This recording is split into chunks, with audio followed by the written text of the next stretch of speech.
नमस्कार दर्शक बंधु राज्य में थिबा समस्त अंगनवाड़ी कर्मी एबे आसिला खुशी खबर जहाँ आपण माने समस्ते जानी रखिबा जरूरी। तेबे आपण माने एक कथा जानी थिबे विगत किछि दिन पूर्वे राज्य रे समस्त अंगनवाड़ी कर्मी आशा कर्मी एमिति कि सहायक माने मध्य आंदोलन को ओह्लाई थिले जहाँकि सेमानकर दरमा वृद्धि को नहीं। तेबे एहारी मध्यरे आसीछि आउ एक बड़ खबर जहाँकि अंगनवाड़ी कर्मी माने जानिले हेबे खुशी।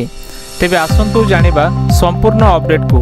ता पूर्वरु वीडियो को लाइक करंतु, चैनल को सब्सक्राइब करनथिले एबे सब्सक्राइब करी पाखरे थिबा बेल आइकन को दबाई रखंतु।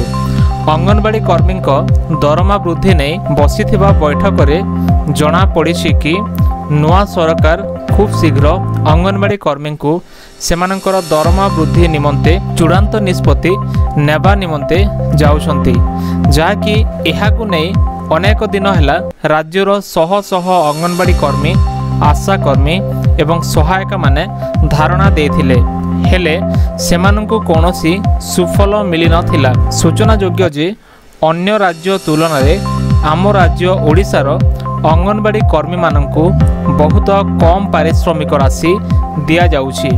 तेणु अंगनवाड़ी कर्मी माने असंतोष प्रकाश करुछंती। एहाकु नहीं खूब शीघ्र राज्य सरकार विधिबद्ध भावे घोषणा करियाकु जाउछंती। अर्थात अंगनवाड़ी कर्मी आशा कर्मी और सहायक मानकर आउ थरे दरमा वृद्धि हेबाकु जाउछि। आ एपटे आम राज्य सरकार एबे बहुत सारा नुआ नुआ योजना शुभारंभ करुछंती।